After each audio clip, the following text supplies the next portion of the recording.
Hello everyone, welcome to trans ITC. ये DCA series का 17th video और Microsoft office Excel का 9th video है। जिन लोगों ने पिछला वीडियो नहीं देखा है उन लोगों के लिए मैं आई बटन में लिंक दे रहा हूँ, साथ साथ डिस्क्रिप्शन में और चैनल पे भी जाके आप देख सकते हैं।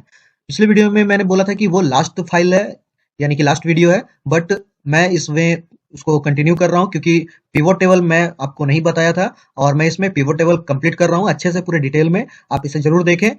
स्टार्ट करते हैं। एक्सेल ओपन करते हैं। मैंने ओपन कर रखा है, ठीक है। और इसमें एक डेटा मैंने ले रखा है। आज हम लोग सीखेंगे पिवोट टेबल। कुछ लोग इसे पाइवट टेबल भी बोलते हैं। तो पिवोट टेबल में हम लोग क्या सीखेंगे कि हम लोग जो है अभी तक यहाँ पे देख रहे थे अरेंज करना, लेआउट बनाना, साथ ही साथ कुछ इंपॉर्टेंट फॉर्मूला जैसे इफ हो गया, वी लुकअप हो गया, ये सब हम लोग जो है अभी तक सीख चुके हैं। लेकिन अभी अगर हमको टेबल को अरेंज करना हो, अभी तक तो हम जो है रॉ को अरेंज कर रहे थे और रॉ के हिसाब से ही हम लोग जो है लेआउट बना रहे थे। और अगर हमें पूरा का पूरा टेबल ही अगर वहां पे चाहिए अपने हिसाब से, तो पिवट टेबल हम लोग जो है उस समय यूज करते हैं जिस समय हमें पूरा का पूरा टेबल को अपने हिसाब से चाहिए और हमें एक स्पेसिफिक रिजल्ट हमें अगर देखना है तो हम वहां से स्पेसिफिक रिजल्ट देख सकते हैं। जैसे कि अब यहाँ पे इस डेटा को मैं आपको समझाता हूँ। ये एक कंपनी का डेटा है, ये एक फ्रीलांसिंग कंपनी है। इसमें अलग अलग आदमी जो है काम कर रहे हैं, ठीक है। ये मान लेते हैं अभी डेटा इतना ही है, डेटा तो थाउजेंड्स में रहता है। तो हम अभी शॉर्ट डेटा से समझने के लिए समझते हैं कि यहाँ पे जो है इस कंपनी में 4 डिपार्टमेंट के लिए यहाँ पे जो है वर्क प्रोवाइड किया जाता है। आईटी है, एचआर है, सेल्स एंड सर्विसेज के लिए। तो यहाँ पे इतने सारे लोग हैं, अपने अपने हिसाब से ये लोग जो है अपना अपना जो है फ्रीलांसिंग का जॉब जो है यहाँ से उठाए और उसको कंप्लीट किए। तो यहाँ पे टोटल प्रोजेक्ट है कि इन लोगों ने किस किस मंथ में कितना कितना काम किया, उसका टोटल यहाँ पे है। इनका जितना भी प्रोजेक्ट है उसमें से टोटल प्रोजेक्ट इन लोगों ने सबमिट किया, उसमें से इनका जो है 12 प्रोजेक्ट जो है अप्रूव्ड हो गया। उसके बाद होल्ड हो गया है इनका 10 प्रोजेक्ट, ठीक है। तो इनको जो पेमेंट मिलना है वो अप्रूव्ड वाले प्रोजेक्ट पे मिलना है, ना कि होल्ड वाले। ये रिव्यू पे है, हो सकता है कि ये जो है नेक्स्ट मंथ में ऐड हो जाएगा, तो यहाँ पे जो है होल्ड प्रोजेक्ट का भी काउंट कम हो जाएगा और जो नेक्स्ट मंथ है उसमें जो है कुछ नंबर्स और भी बढ़ेगा। तो अभी फिलहाल के लिए हम पकड़ लेते हैं कि ये डेटा है हमारा। अब इस डेटा में हम लोग क्या क्या कर सकते हैं, इसके लिए हमको क्या करना है, पिवट टेबल को एक्टिव करना है। तो पिवट टेबल को एक्टिव करने के लिए हम जो है पहले अपना जो मेन डेटा है उसमें से कहीं एक के ऊपर, हम सेल के ऊपर अपना माउस को रख लेंगे, यानी कि कर्सर को रख लेंगे। अब उसके बाद हम लोग क्या, हम लोग जाएंगे इंसर्ट में, पिवट टेबल के ऊपर क्लिक करेंगे। यहाँ पे आ गया, ये देखिए आपका जो सीट है, जहां तक आपका डेटा है, ये ऑटोमेटिकली कनेक्ट हो गया। अगर आपको यहां से नहीं चाहिए तो आप यहाँ से टेबल रेंज जो है यहाँ से भी सेलेक्ट कर सकते हैं अपना, ठीक है। और उसके बाद अब ये बोल रहा है कि आपको जो पिवट टेबल है वो कहाँ चाहिए, इसी सीट में चाहिए या फिर नेक्स्ट सीट में चाहिए। अगर हम एग्जिस्टिंग वर्कशीट करते हैं तो इसी सीट में वो ऐड हो जाएगा, और अगर न्यू वर्कशीट जो कि डिफॉल्ट होता है अगर उसमें हम कर देते हैं तो वो नए सीट में पिवट टेबल को ओपन कर देगा और वहीं पे हम जो है सारा का सारा रिजल्ट देख सकते हैं। क्योंकि हमने जो है एक सीट में अपना जो है मेन डेटा रखा हुआ है, तो हम इसमें ज्यादा खिचड़ी नहीं बनाते हैं और हम लोग जो है इसको डिफॉल्ट रहने देते हैं और ले लेते हैं यहाँ पे न्यू वर्कशीट। अब इसको ओके करते हैं। ये देखिए ऐसा आपका जो है पिवट टेबल का नया सीट और नया यहाँ पे विंडो बन के आ गया। अब यहाँ पे इस साइड में, लेफ्ट साइड में आप देखिए, यहाँ पे name, department, total project, hold on, approved, जनवरी, फरवरी, मार्च, अप्रैल दिखा रहा है, ठीक है। तो अब हमको जो है मान लिया जाए कि पेमेंट करना है, तो हम पेमेंट करना चाहते हैं डिपार्टमेंट वाइज, कि भैया एक डिपार्टमेंट को पकड़ेंगे और उसी डिपार्टमेंट में जो है जितना भी बंदा होगा उसका पेमेंट अलग।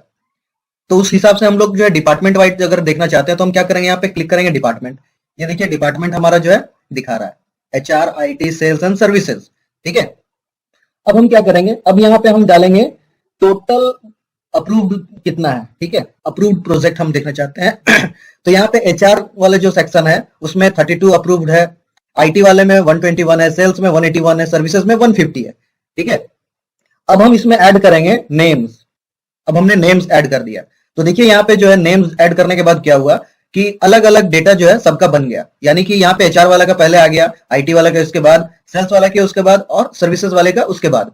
अब यहाँ पे वन बाय वन सबका जो डिटेल भी है, अजय नागर ने 10 कंप्लीट किया है, अनिल कुमार ने 15 किया, कीर्ति सिंह ने 5 किया, सुमित्रा तिवारी ने 2 किया। उसी तरह से जो है ये सारे का लेबलिंग आ गया। तो ये एक समराइज डिटेल, समराइज डेटा जो है हमें मिल गया। हमें जो है कहीं कैलकुलेट करने का जरूरत नहीं पड़ा, या फिर कहीं हमें जो है कोई फॉर्मूला लगाने का जरूरत नहीं पड़ा, ना हम यहाँ पे वी लुकअप से फाइंड करने के लिए यहाँ पे परेशान हो रहे हैं। हम यहाँ पे सिंपल जो है पिवट टेबल का इस्तेमाल करके इसका सारा डेटा अपने अकॉर्डिंग जो हमें चाहिए वो हम यहाँ पे निकाल दिए। अब अगर कोई बंदा बोलता है कि नहीं भाई आप मुझे 10 का ही दे रहे हो तो बाकी का मेरा प्रोजेक्ट क्या हुआ, तो उसके लिए अगर हमें डिटेल ऐड करना है तो हम यहाँ पे क्या करेंगे कि हम यहाँ पे उसका जो है टोटल प्रोजेक्ट और होल्ड प्रोजेक्ट भी लगा देंगे कि देख लीजिए भाई ऐसा है कि आपने जो है टोटल 23 प्रोजेक्ट जो है वो सबमिट किया है, लेकिन आपका जो है सिर्फ, आपका जो है क्या हुआ है कि सिर्फ आपका 10 प्रोजेक्ट ही अप्रूव हुआ है और आपका जो 13 प्रोजेक्ट है वो अभी होल्ड में है। तो हो सकता है कि ये जो है आपका नेक्स्ट वाले में एड ऑन हो जाए, तो आप ऐसे भी निकाल सकते हैं।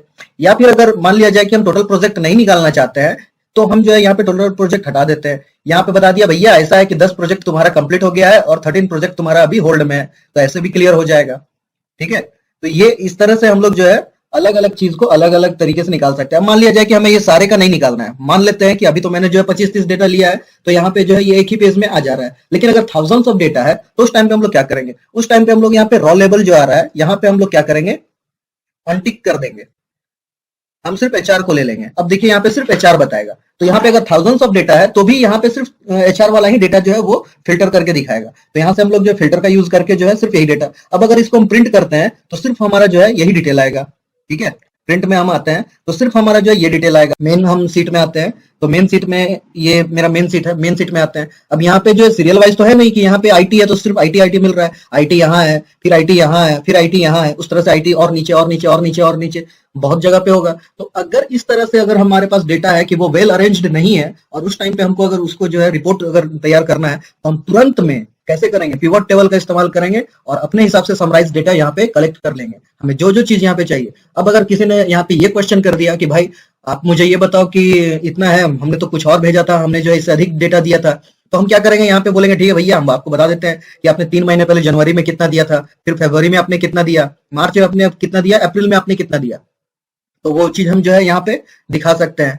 तो इससे हमारा जो है कंप्लीट एक पूरा का पूरा डेटा निकल जाएगा। यहाँ से वापस जो अगर सारे को हमको अगर रखना है तो हम यहाँ पे सेलेक्ट ऑल पे क्लिक कर देंगे, सारा आ जाएगा। ये लीजिए आपका कंप्लीट डेटा जो है एक बार में आ गया। ठीक है, तो आप ऐसे भी निकाल सकते हैं।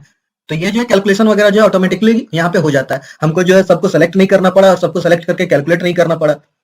क्योंकि अगर हम मान लेते हैं कि अगर मेन सीट में आके समझते हैं कि हमें सिर्फ कैलकुलेट करना है, अगर सिर्फ आईटी वाले को कैलकुलेट करना है, तो हम जो यहाँ पे जो है सम का जो है सेमीकोलन फार्मूला लगा के तो नहीं कर सकते हैं, हमें जो है सिंगल सिंगल सेल को यहाँ पे सेलेक्ट करके उसके बाद फिर उसको जो है हमें कैलकुलेट करना होगा। तो उसका कैलकुलेशन भी एक बार एक ही सेल में ही नहीं आ सकता है, वो अलग अलग 4 सेल, अगर 4 डिपार्टमेंट है तो 4 सेल में आएगा। लेकिन अगर हम यहाँ पे देखते हैं तो यहाँ पे हमें कुछ करना ही नहीं पड़ा, हमने सिंपली जो बस टेबल को यहाँ पे इंस्टॉल किया और यहाँ से हमें जो जो चीज चाहिए वो अपने हिसाब से हम लेते जा रहे हैं और वो चीज यहाँ पे आ रहा है। मान लिया जाए कि हमें 3-3 महीने का पेमेंट करना है, तो हम यहाँ पे अप्रैल कट कर दिए। ठीक है, अप्रैल कट कर दिए। अप्रैल कट करने के बाद हम क्या किए, यहाँ पे देख लेते हैं कि अप्रैल हम कट कर रहे हैं, लेकिन अगर अप्रैल हम यहाँ से कट करते हैं तो फर्क नहीं पड़ेगा क्योंकि हमारा मेन डेटा जो है वहां पे अप्रैल है। तो अगर हमें अप्रैल हटाना है तो हमें अप्रैल यहां से हटाना होगा। तो आपको ध्यान रखना है कि जो भी आपको रिजल्ट दिखेगा वो रिजल्ट होगा मेन डेटा सीट के अकॉर्डिंग। अगर मेन डेटा सीट के अकॉर्डिंग आप नहीं लेते हैं तो आपको जो यहाँ पे भी रिजल्ट चेंज नहीं कर सकते, आप यहाँ पे रिजल्ट एडिट नहीं कर सकते, आप बस यहाँ पे रिजल्ट को क्या कर सकते हैं कि यहाँ पे आप समराइज कर सकते हैं। एक तरह से ये फिल्ट्रेशन का सिस्टम है, तो आप अलग अलग तरीके से फिल्टर कर सकते हैं, अलग अलग तरीके से इसका व्यू चेंज कर सकते हैं, बड़ा डेटा को आप सॉर्ट कर सकते हैं, अलग अलग अगर वहां पे कॉलम दिया हुआ है, अलग अलग उसमें क्राइटेरिया है तो क्राइटेरिया के बेस पे, जैसे कि अभी एक क्राइटेरिया मैंने पकड़ लिया डिपार्टमेंट, अभी जैसे यहाँ पे हम देख रहे हैं कि यहाँ पे 181 प्रोजेक्ट जो है कंप्लीट हो चुका है, किसका, सेल्स का। मान लेते हैं ये ईयर का डेटा है, तो हमें अगर किसी को अवार्ड देना तो हम किसको अवार्ड देंगे, सेल्स वाले डिपार्टमेंट को देंगे।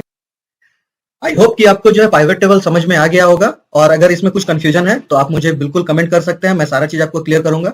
एक्सेल में ऐसे बहुत सारा फॉर्मूला होता है और बहुत सारे ऑप्शंस है, लेकिन ऑफिस वर्क में हमें जितना जरूरत होता है उतना मैंने आपको बता दिया है इस चैप्टर वाइज सीरीज में डीसीए के। और अब मैं डीसीए का जो एक्सेल पार्ट है वो यहाँ पे खत्म कर रहा हूँ। नेक्स्ट वीडियो में मैं स्टार्ट करूंगा पावर पॉइंट, और हम लोग जो है फर्स्ट वीडियो में पावर पॉइंट के इंट्रोडक्शन सीखेंगे, उसके बाद फिर नेक्स्ट वीडियो से उसमें भी मैं फाइल्स और उसमें जो भी ऑप्शंस है वो बताना चालू करूंगा। तो मिलते हैं नेक्स्ट वीडियो में, take care, bye bye, thank you.